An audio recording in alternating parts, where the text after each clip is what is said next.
তো বন্ধুরা, আজকে আবার নতুন ভিডিও নিয়ে চলে এলাম। আজকে আমাদের দেশি মোরগ, এই যে এর বাড়ি থেকে নিয়ে এলাম। দিতে চায় না, খুব কিপটে, জোর জবরদস্তি নিয়ে এলাম। তো আজকে আমরা এই দেশি মোরগের লাল ঝোল রান্না করে খাবো। তো আমরা এখন এই দেশি মোরগটা আজকে স্কিন সহ রান্না করে খাবো, মানে চামড়া সহ মাংস রান্না হবে। তো আমরা এখন রান্নার প্রসেসে চলে যাব, সাথে থাকুন। তো এই যে মোরগের পালক আমরা গরম জলে দিয়ে ছাড়িয়ে নিয়েছি। এবারে এটাকে আগুনে হালকা সেঁকে নেব। এবারে একটা পাত্রে সর্ষের তেল আর হলুদ নিয়ে নিচ্ছি। এবারে হলুদ আর সর্ষের তেলটাকে খুব ভালোভাবে মিশিয়ে নিচ্ছি।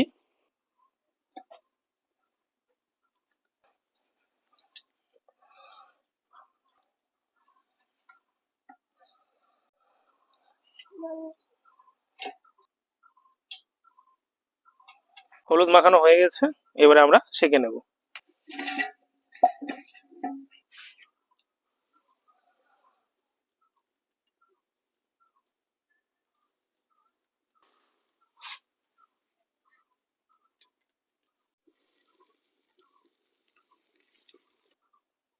এদিকে একটু শেখ, এই দিকটা এই দিকটা। হ্যাঁ, ঠিক আছে। এটা দেখি। এই যে আমাদের এখানে দেশি মোরগ আগুনে সেঁকা হয়ে গেছে। এবারে মাংসটাকে আমরা পিস করে নেব।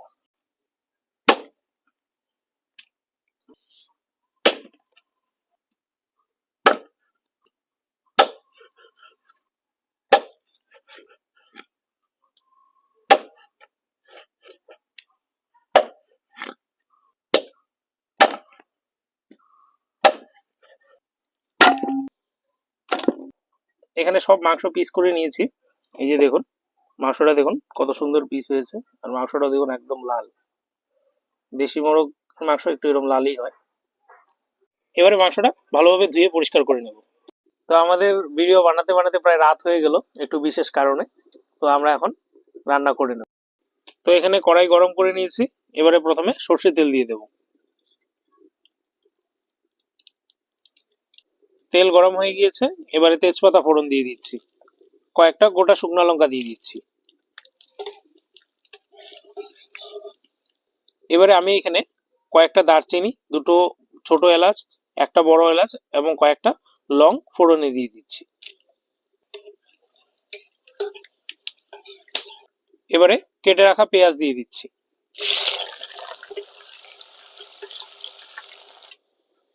এখানে পেঁয়াজটা হালকা বাদামি করে ভেজে নিয়েছে। এবারে টমেটো কুচি দিয়ে দেবো। টমেটো কুচি,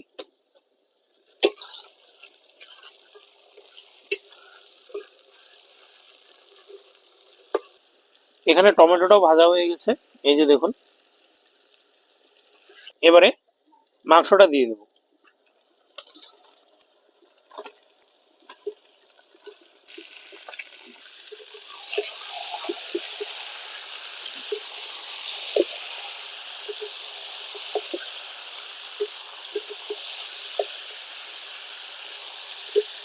মাংসটা এইভাবেই 5 মিনিট ভেজে নেব। এখানে মাংসটা 5 মিনিট ভেজে নিয়েছি। এবারে আমি আদা রসুন বাটা দিয়ে দেবো।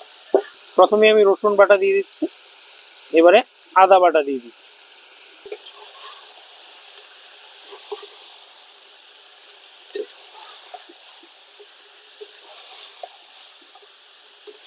এখানে আমি আদা রসুনের কাঁচা গন্ধ যাওয়া অবধি ভেজে নিলাম। এবার আমি এক এক করে মশলা দিয়ে দেবো। প্রথমে হলুদ দিয়ে দিচ্ছি। আমি এখানে 1.5 চামচ হলুদ দিচ্ছি। 1 চামচ জিরে গুঁড়া দিচ্ছি। 1 চামচ ধনিয়া গুঁড়ো দিচ্ছি। আর আমি এখানে 1 চামচ লঙ্কার গুঁড়ো দিচ্ছি। আর হাফ চামচের মতো কাশ্মীরি লঙ্কার গুঁড়ো দিচ্ছি। এবারে সবকিছু একসাথে খুব ভালোভাবে কষিয়ে নেব।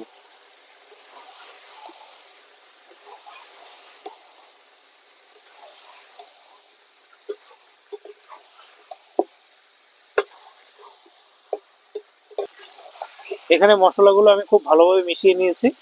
এবারে আমি এখানে মাংসটা 4-5 মিনিটের মতো কষিয়ে নেব।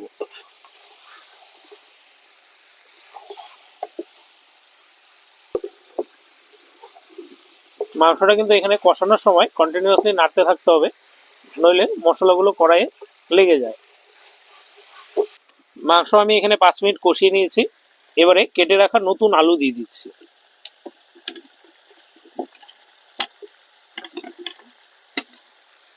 আপনারা চাইলে আলুটা আলাদাভাবে ভেজেও নিতে পারেন, কিন্তু আমি এখানে ভাজিনি। কারণ নতুন আলু এমনি খুব সফট হয়ে যাবে, খুব ভালোভাবে সেদ্ধ হয়ে যাবে।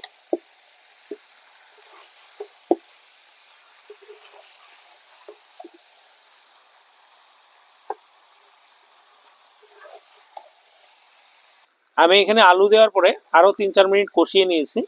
এবারে আমি সামান্য জল দিয়ে দেব। আমি এখানে জল দিয়ে দিচ্ছি।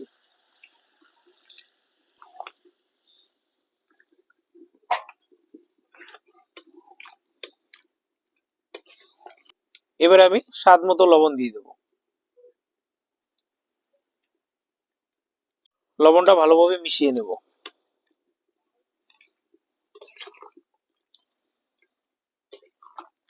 এবারে মাংসটা আমি ঢেকে দিচ্ছি। এখানে আমি 10 মিনিট ঢেকে রেখেছিলাম, এবারে ঢাকনা তুলে নিচ্ছি।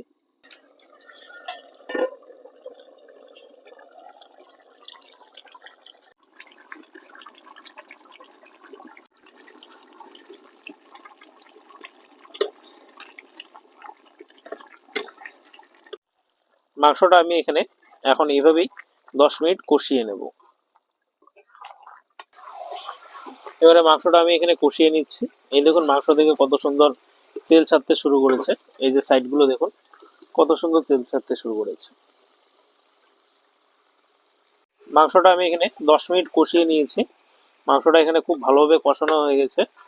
এই যে দেখুন কত সুন্দর কষানো হয়েছে, মাংসের কালারটাও কত সুন্দর এসছে। এবারে আমি ঝোল দিয়ে দিচ্ছি।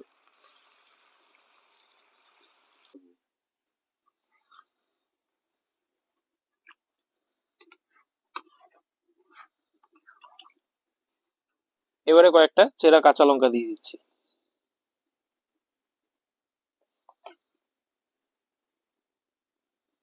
তো এবারে মুরগির লাল ঝোল বানানোর জন্য মাংসটাকে আমরা এভাবেই ফুটিয়ে নেব। আমি এখানে মাংসে ঝোল দেওয়ার পরে 7-8 মিনিট ফুটিয়ে নিয়েছি। এখানে দেখুন সবকিছু খুব ভালোভাবে সেদ্ধ হয়ে গেছে।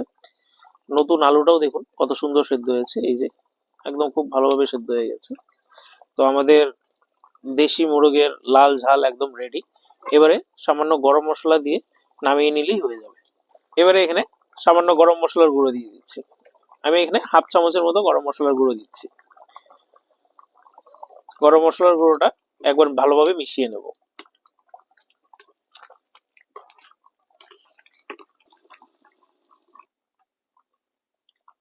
এবারে নামিয়ে নিচ্ছি।